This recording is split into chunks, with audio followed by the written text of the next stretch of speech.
It's time now for Perspective. In 2013, the Venezuelan capital was awash with thousands of jubilant crowds who came to witness Nicolas Maduro sworn in as their new president. But 6 years on, a crippling political, social and economic crisis has taken its toll. A crisis that many say Maduro's government has either sparked or handled incompetently. Well, for more, we're joined by the documentary filmmaker Margarita Cadenas, who's with us here in the studio. Thank you very much for coming in to talk to us. Thanks for the invitation. You're very welcome. Now, what are your personal thoughts as Maduro is set to be sworn in for a second term this Thursday? Oh my God, that is going to be terrible, because the thing is that Venezuela is completely destroyed. All the institutions, we don't have a democracy anymore, and we don't have the opportunity to make the change, because Maduro is clear, he's a dictator, he's doing everything to remain in power. And the situation is going to get worse, because now we have all these sanctions that are coming from different countries, and then also he's going to be completely isolated. There are 50 countries that today they say that Venezuela is not real a democracy, and that's why no one is recognizing Maduro as a president. And he keeps this situation. He wants to remain in power, and that is normal, because then they know if they lose the power, they are going to be persecuted by justice for many reasons: corruption, drug trafficking, also because of the human rights situation. And they don't have any issue, and the only issue is to remain in power. I want to rewind the clock 6 years very briefly. What were your expectations of Maduro when he came to office the first time around?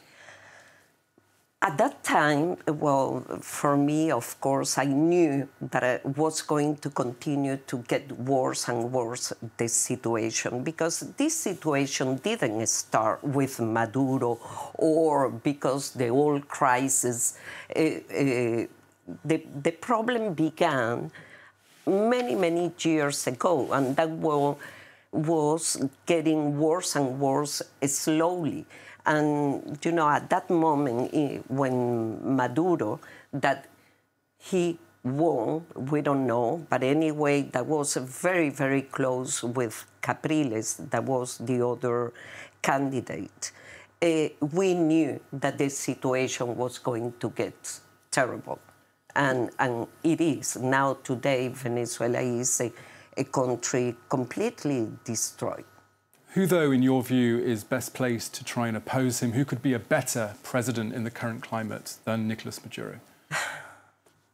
That is a difficult question, because the thing is that the opposition, as you know, is completely démantelé. I don't know how you say that in English.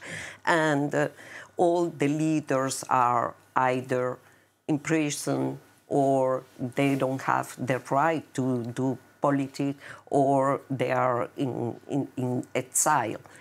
And at the moment, even the younger leaders, they are in prison. And now we have this new president of the National Assembly, Juan Guaido. But the thing is that I think this has to be done with the time, because at the moment there is no one option. It's not like saying, well, we have one leader. No, we don't have one leader in opposition, but we know that we cannot continue. We need a change. If not, Venezuela is getting more and more isolated, and the situation economically, humanitarian, there is no separation of power. we have a terrible problem and it's going to get worse. The inflation in Venezuela ends in 2018, 1,300,000. And very, very briefly, I want to mention some of your work as an artist. Your film focused on Venezuelan women. Give us a little bit of colour about that film and why you chose women to focus on.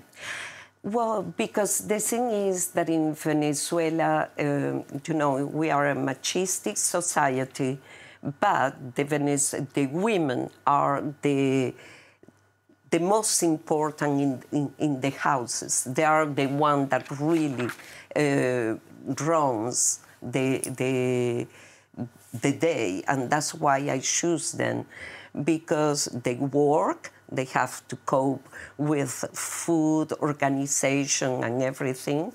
And for me, that gives me a big spectrum to follow them and to feel how the situation is every day. OK, Margarita Cadenas, thank you so much for coming to talk to us here on France 24. Thank you.